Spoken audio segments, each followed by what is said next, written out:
They say every city's got its secrets. Phoenix is no different than the rest of them. This is Urban City Lore, where the stories you hear might be closer than you think. I'm Noir Blaze, and tonight we take to the Valley of the Sun.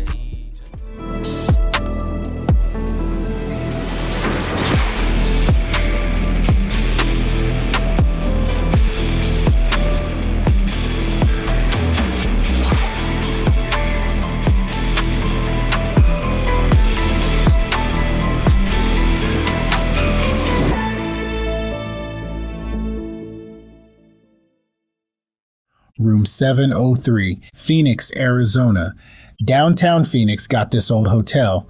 It's one of those places that you can tell was once a place where money hung out. Marble floors with gold trim and chandeliers hanging from every ceiling inside its walls. But these days, when you step inside, the air hits a little different. It's still like the whole building took a deep breath and refuses to let it out. They call it the Hotel San Carlos. Back in 1928, this was what they called the Jewel of the Desert, Phoenix's first high-rise, the first building downtown, with air conditioning, elevators, and chilled water. It was a spot where people came to feel like they'd made it. Big names of that time like Marilyn Monroe, Clark Gable, Mae West, they laughed here, drank here, and slept under the same roof. But we all know tragedy hits both the wealthy and the poor just the same. Before the glamour even settled, the hotel got its first ghost. Her name was Leone Jensen, a beautiful 22-year-old with a soft voice. They say the kind of woman you don't forget. She checked in on a hot Arizona summer night alone. Some said she came from LA, running from a man who would put hands on her. Others said she was pregnant, and the father told her to handle her little problem. Whatever it was, it had her down bad. On May 7th, 1928, around 2:45 a.m., Leone went up to the roof.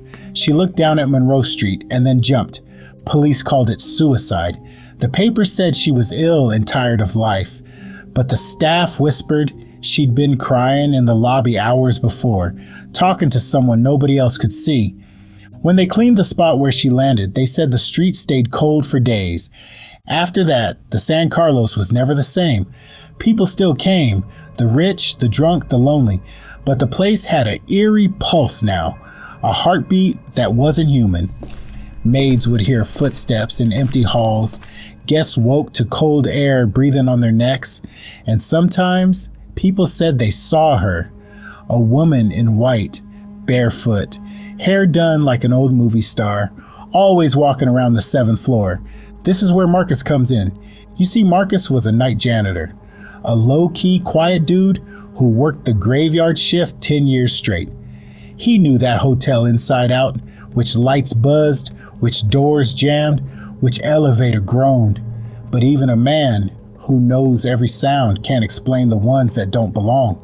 One night, while he's cleaning near the elevators around 2 a.m., the front desk clerk decided to clock out early, leaving Marcus as the only staff member on duty. Before long, he began to notice strange things happening, like the elevator ding and the doors open, but no one there. He didn't think much of it, just an old building doing what it does.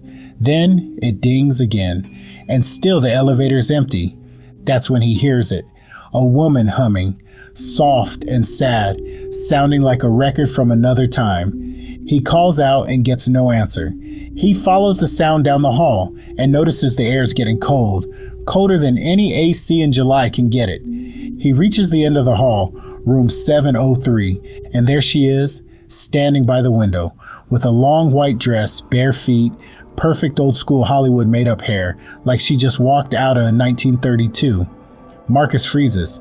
Before he can speak, she whispers, "It hurts more the second time," then turns to face him. He can see her eyes are wet, but the tears are rising up, not down as tears normally fall. Right as she turns, the lights start to flicker, then she's gone. Marcus runs to the security room to pull up the footage to make sure he isn't tripping, only to find every camera on the 7th floor dead. Not a single recording of the entire night. A few days later, a guest in room 703 calls down to the front desk and complains her mirror fogs up with the word "leave." They wipe it, and it comes back every night. Another guest says she woke at 3 a.m. to see a woman in white at the foot of her bed, not moving, not blinking, just standing watching her. Then the lights went out. A couple weeks later, after not seeing Marcus, hotel staff assume he is a no-call, no-show, which has never happened before, but they find his cart sitting outside room 703. The elevator was still running and the door was cracked open. Inside, they find his badge, his flashlight, and one white footprint burned into the carpet, but no trace of Marcus. Now here's the thing. Some say it was room 720. Others swear it's 703. For me, I don't think ghosts care about numbers. All I know is it started on the 7th floor. To this day, people make reports of the elevator moving on its own and the doors opening to a cold, empty hallway, and hear a soft woman's voice humming in the dark. When they step toward it, the sound fades, and when they turn away, it gets louder. If you ever stay in room 703 or 720, don't look in the mirror after midnight, because Leone's still up there, still humming, probably looking for someone to take her place. So, what do you think, Phoenix? Ever heard whispers of this story? Drop your thoughts in the comments and tell me what other Phoenix lore I should uncover next.